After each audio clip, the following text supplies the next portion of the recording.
Welcome to Macon Memories. I'm Lynda Wright at Randolph-Macon College. Today is May the 4th, 2019, and I'm here with Alan Rashkind, Chairman of the college's Board of Trustees. So, Mr. Rashkind, I was just wondering if you could tell us how you happened to come to Randolph-Macon and your... High school student in Norfolk. My debate partner was Tom Forehand. His father was Vernon Forehand, and he wanted nothing more than for his son to go to Randolph-Macon. I guess you can tell from the story that his son did not go to Randolph-Macon, and instead went to everything but enroll me, including driving me up here to meet with the admissions officer and took me to meet with a trustee. I did ultimately enroll. As a result of solely his influence, I didn't even know Randolph-Macon existed. I didn't know where the railroad tracks essentially ran through the campus. I thought he was making that up. I came up here and found out that he wasn't making that up.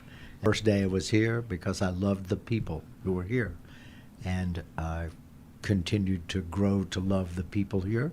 And I had a wonderful experience here. And some of that experience actually included education. And I had very good professors here. Some of whom would not say I was the best student, but others of whom eventually caused me to be the best student. And I could go on and name all sorts of wonderful professors like Dick Wood and Burnell Pannell, who I've had. I had so many, but two who stand out are Ira Andrews and Howard Davis. And Howard, from the standpoint of education, was just instrumental in my education. He was my advisor. I wrote a senior project under him. He taught me how to do legal research. By the time I got to law school, I was at least a year and a half ahead of my peers. And I graduated in '69, and that was a time when anybody who wasn't going to graduate school was getting drafted, so everybody who could was going to graduate school. We had fierce competition for admission to UVA Law School, and I was ahead of my Ivy League peers, anybody, because I knew constitutional law principles that they didn't know yet, and I knew how to do legal research that they didn't know how to do yet. And I learned that all here through Howard Davis. And Howard didn't do it for me, but he challenged me to do it. Ira, on the other hand, I took his Bible class and enjoyed it immensely.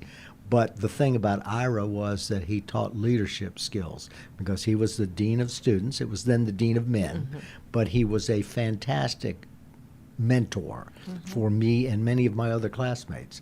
I served as president of my fraternity, which was AE Pi, and then while doing that, I served as president of the Council of Fraternity Presidents. And during that period of time, Ira tried to give as much fraternity discipline as he could to the student leaders, the fraternity presidents. And so we worked with him, and he was the ultimate authority, and sometimes we didn't agree, but Ira was wonderful in terms of allowing people to disagree, and he did not take umbrage at the fact that you didn't accept his opinions, and he didn't take umbrage that you didn't accept his opinions. And it was a wonderful lesson along with Ira's inclusiveness. And I can think of a couple instances that I'm not going to talk about here where Ira would pull a student aside or a fraternity aside by virtue of just saying to them something like, do you really think what you're doing is something you ought to be doing?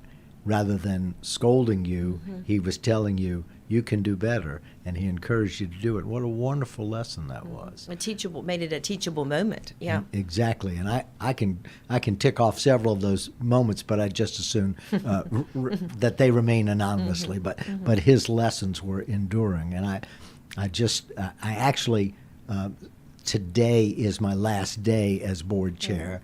And when I stepped down, I said one of the proudest moments I had was when Ira sent me a note congratulating me on being elected as board chair. And one of my other proud moments was being able to dedicate Andrews Hall, because he is someone who was dedicated to this college. Now, I don't know if that's what you wanted to hear, but that's my story. That's how I came here. And I guess I became involved as a student because I was encouraged to do the best I could while I was here. And I like the people that I found here, and I still do like the people I found here.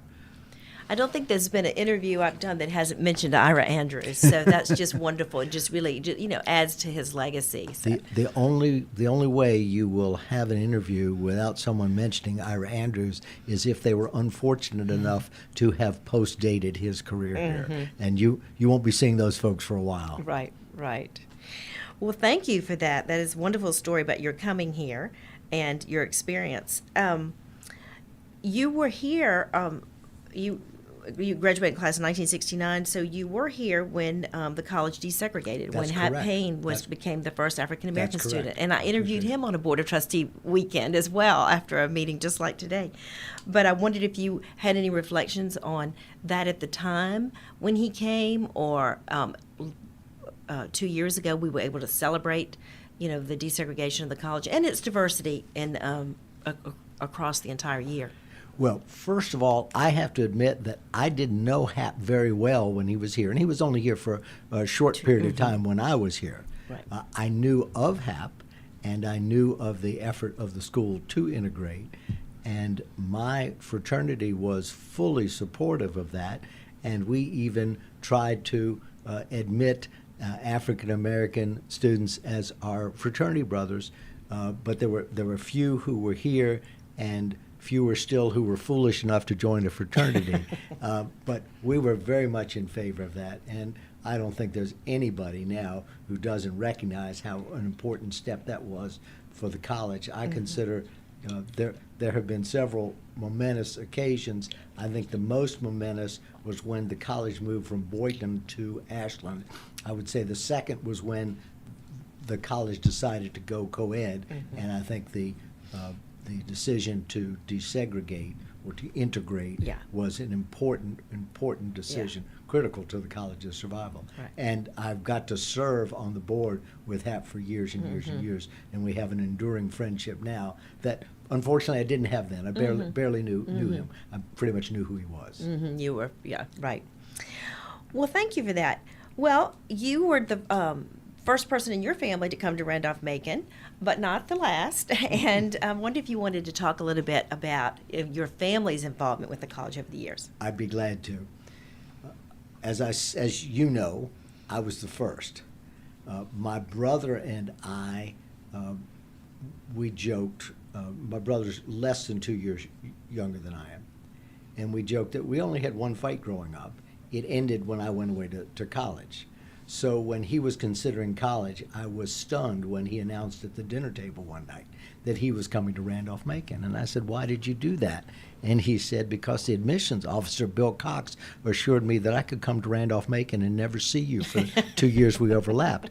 And you're laughing because that obviously was not true. Now, whether or not Bill Cox actually told my brother that, or my brother thought he heard that, we'll now never know. But Mike came here. We got along fine while he was here, and I think he was helped to have his older brother here. So fast forward, Ira Andrews had the idea, well, I got two Rashkinds here, and I want to start this Parents Advisory Council, so what if I get this Julian Rashkind character to be on the Parents Advisory Council? And I think my father was on the first such council and became one of the early presidents.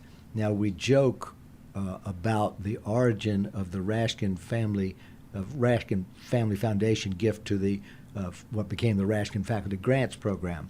I've always maintained that my father and mother were convinced that the faculty here were magicians because they took their two sons who had not distinguished themselves with scholarship in high school and made them somewhat decent graduates who at least appeared to be able to read, write, and speak clearly.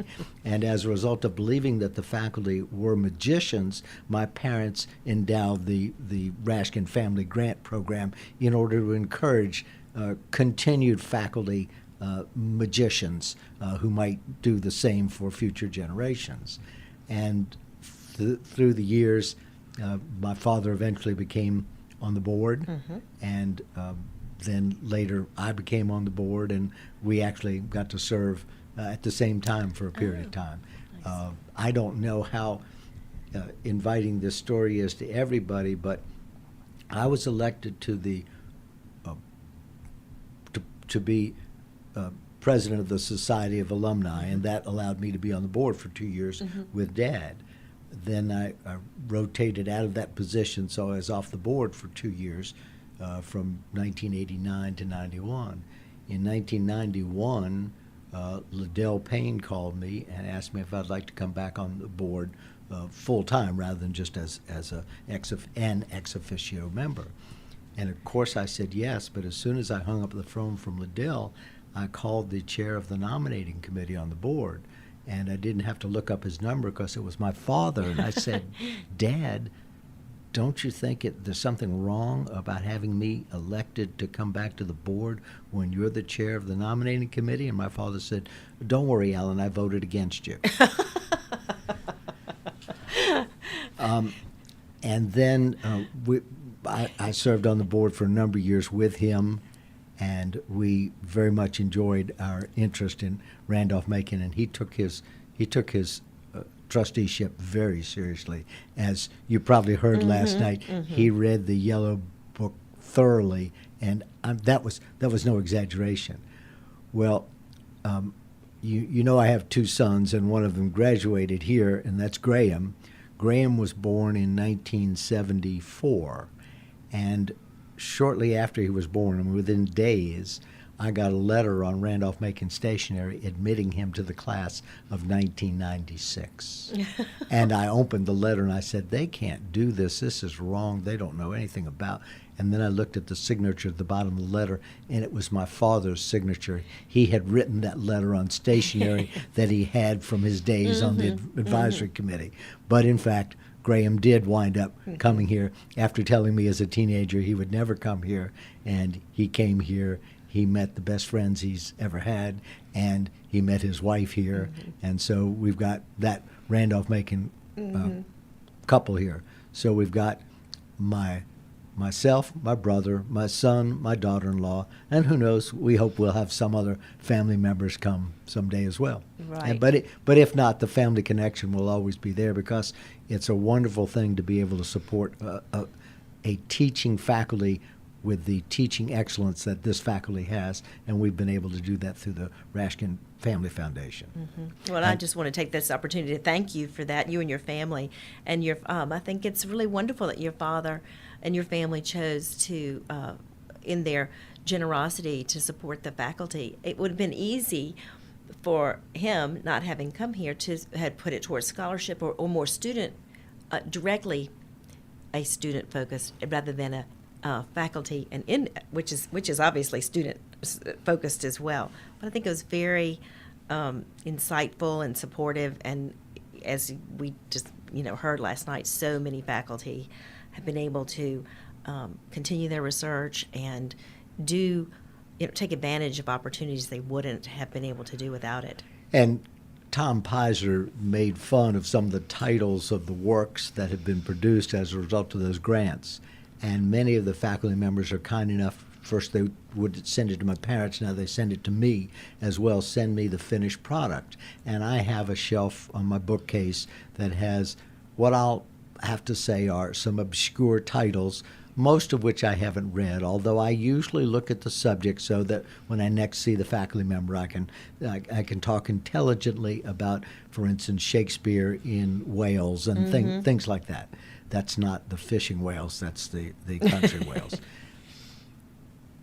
But I take great pride in the fact that the family has supported research that's important to the faculty. And going back to my father's vision, it wasn't just my father, though my father gets a lot of credit. My mother was very, very supportive of education, including education for women. She too was a college graduate.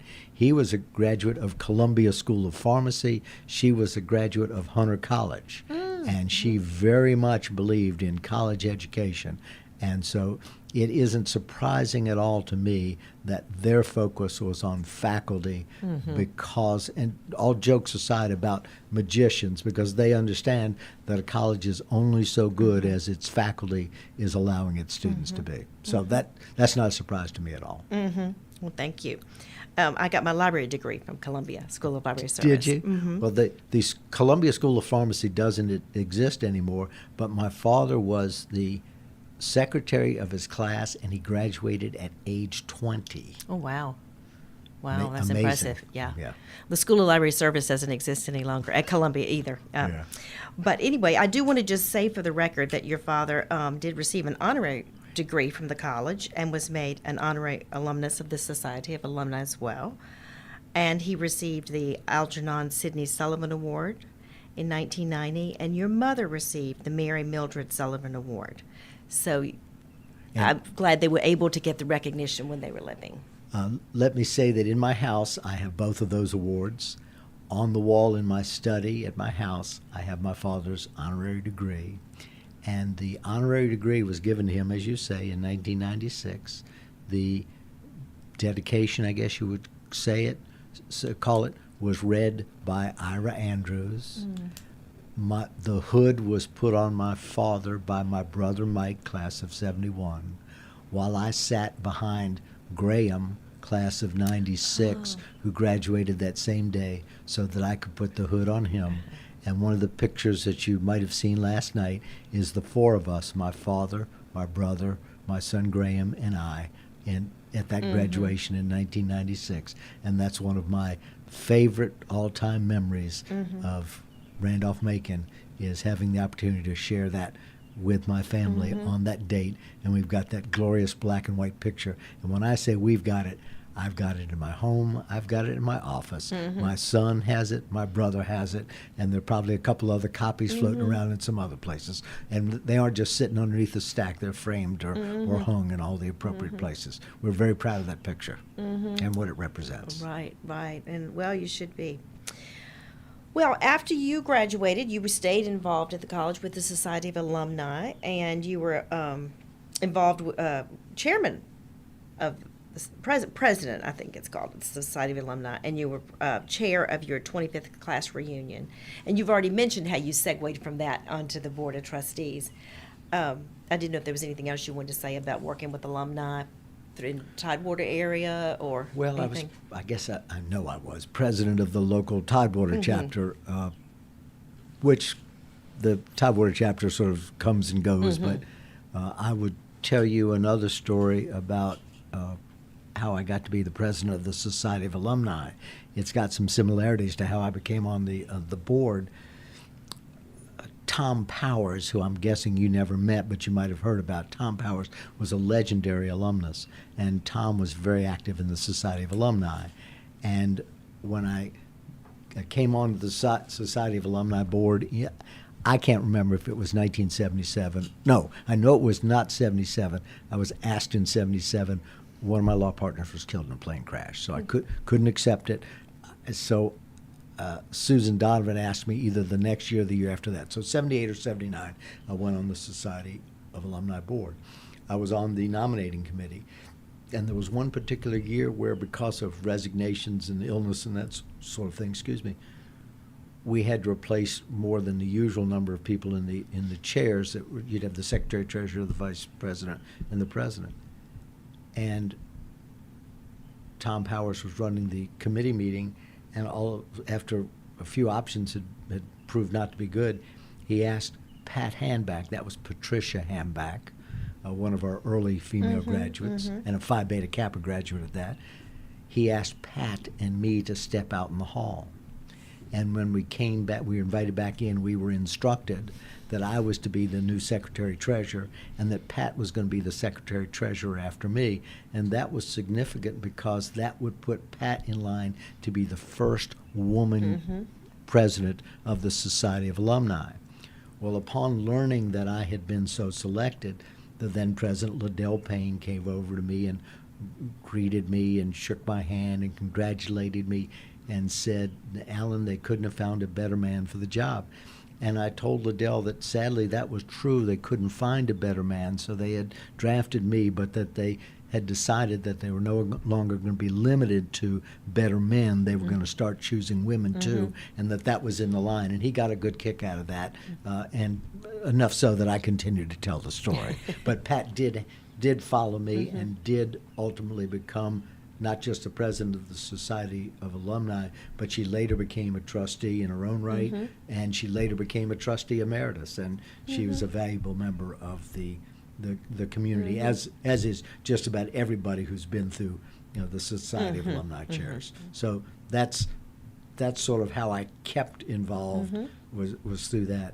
I can remember going to a Society of Alumni meeting, a couple of them, where in one I brought my son Doug, who was born in '78, and it was probably the early '80s. Doug was very small, and we had a meeting. We used to have those Society of Alumni meetings at homecoming luncheon, and so we had the little meeting, and they called out my name as being elected or reelected, I forget which was, and Doug turned to me and said, "Daddy, why'd they call your name?" And I explained to him. Yeah. And then we had another Society of Alumni luncheon, which coincided with Doug's October 14 lunch. I'm sorry, Brett. Let me try again. It was his birthday. Oh. And so for lunch, the Society of Alumni lunch, he received his own birthday cake, compliments of Susan Donovan. Yes. And he has never forgotten that, nor Susan Donovan for that, as a little boy getting his own birthday cake. Oh, that's great. That's great. Well, then you came on the Board of Trustees, which you talked about how you came on during that time.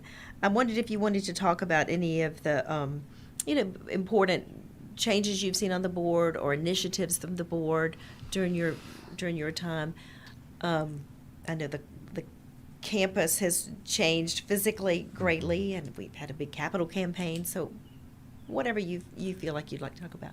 Well, understanding your perspective, we've had 3 capital campaigns that I've been involved with. Okay. So we had the one which is there's a plaque over here right behind us on this wall, or at least there used to be, about that campaign. Was that Our Heritage, Our Future, or so, I forget the names of it.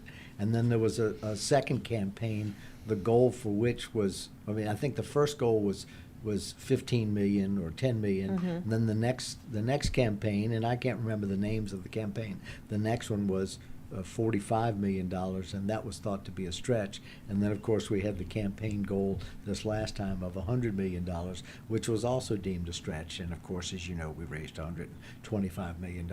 And each of those campaigns has resulted in significant improvements to the college. And I'm not just talking about physical improvements, but I'm talking about improvements in the overall offerings of the college.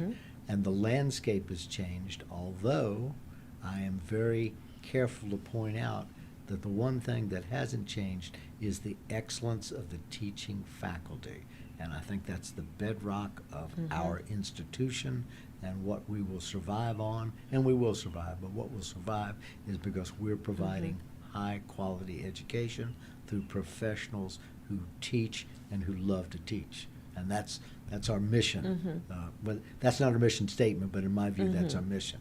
So the campaigns have allowed us to do that. Now, in this last campaign, we set as a goal, and we have strategic plans, but one of the goals was to improve the facilities. And we have, as you know, dramatically improved the facilities in the last 10 years or more.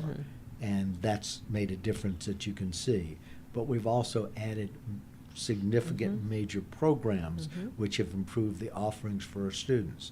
And we have continued the high quality education while growing the student body and keeping the academic level up. The one thing that we haven't done that we're still striving to do is to make the gains in terms of the rank of faculty compensation, and we're still striving to do that as we pursue improving the college in every aspect. But I've seen that over a progression that is before, during, and after capital campaigns. Capital campaigns are important, but they're not the only thing. And you've got to have focus on the future, and a discipline focused on the future.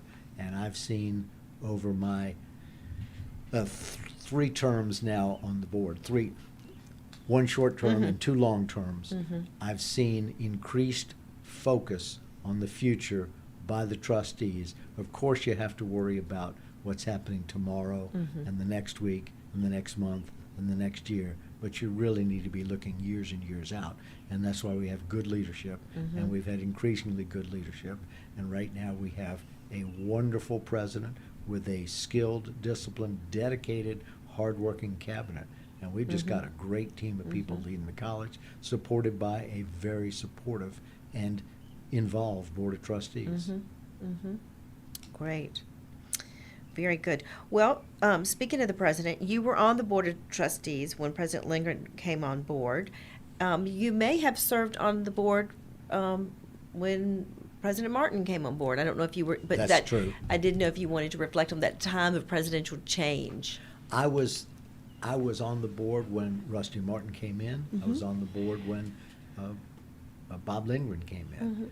I was not on the board when Liddell first came in. But presidential change is a time for optimism, because you get new leadership that gives you a chance to look at, can we do things differently, or how should we do things differently? And I think each president has done that, and I'm pleased that Rusty Martin has come back to see the good work that has been, and that Liddell has come back to see the good work that their successors have done. And someday, when Bob retires after 54 years or so of service, I hope that his successor will be as pleased with his work as Bob has been with the work of his predecessors. Presidential change is good, and I suppose it can be bad if you have a bad choice. We haven't had any bad choices, and we've had successive good choices, and we're benefiting from that.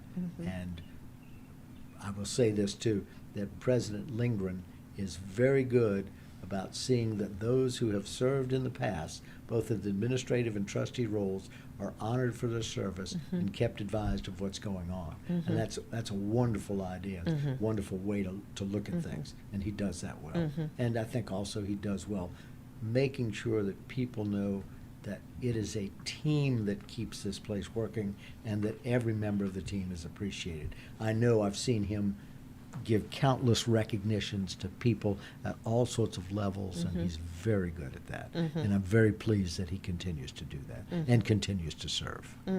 Yes, I agree. Well, is there any, well, you were such a great storyteller, as we heard some last night, and we've heard today right here on the record. I didn't know if there was any meaningful anecdote or story that you know, just sort of captures your experience at one level that you would like to share. Well, I was asked that recently by, I guess, by Anne Marie for publication in the alumni magazine, and I thought of a story that really, first of all, it's impossible to take one story that encapsulates my experience, and I probably did a terrible job, as I will do now, but this is not. The one I'm about to mention is not a great story. There's no punchline, but it's just something that I remember distinctly. My first day here, I was in Thomas Branch dorm. I knew nobody here except for one person who had also been in my high school and who lived in Bennett. Now, Bennett and Thomas Branch are at opposite ends of this small campus. But nevertheless, I decided that first day, knowing no one except that one person, that I would go visit him in his dorm. And so I proceeded to walk the full length of the campus, which is not that long, but it's all the campus we had.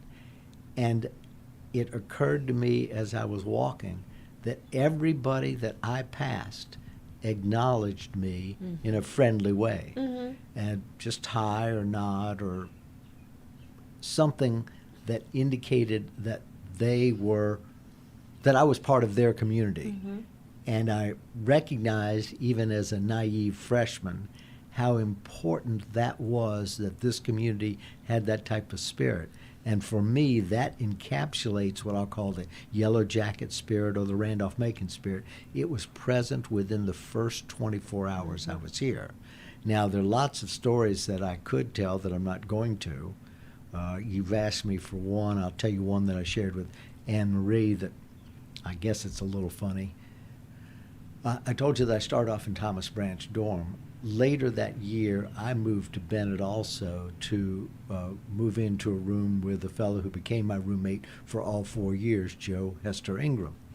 So Joe and I lived in Bennett, and we lived across the hall from Doug Crookshanks and Dennis Veely. And so for the rest of the year in Bennett, and for all of the next year in, I think, Garland, Joe and I lived together. Dennis and Doug lived together immediately across the hall.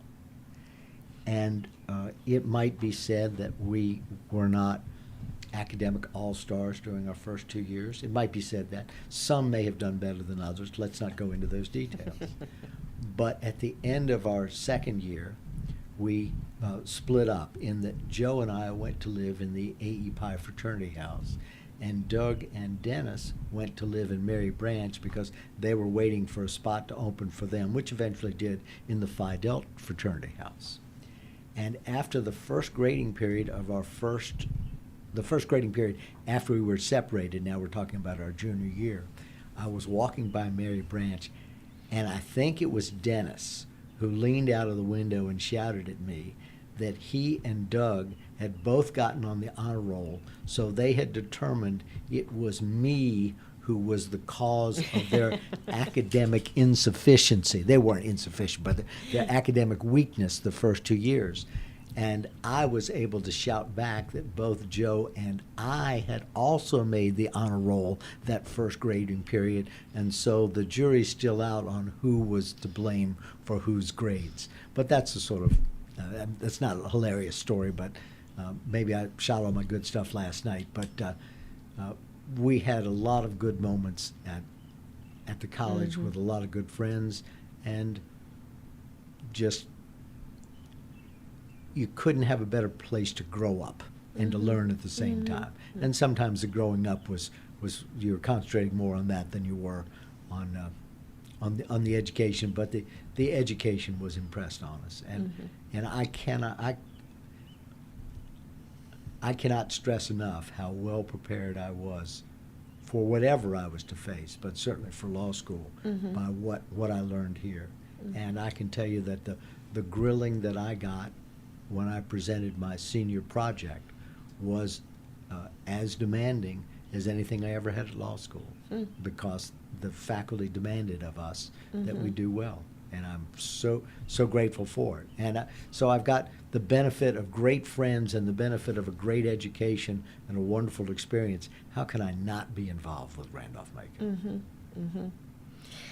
Well, thank you so much for taking the time on a busy weekend, and as you're winding down your service on the board. But as you say, I know you'll continue to be involved for the college. Yeah. And you're kind enough to agree to listen to me talk in an open-ended nature, because I could go on for hours and hours.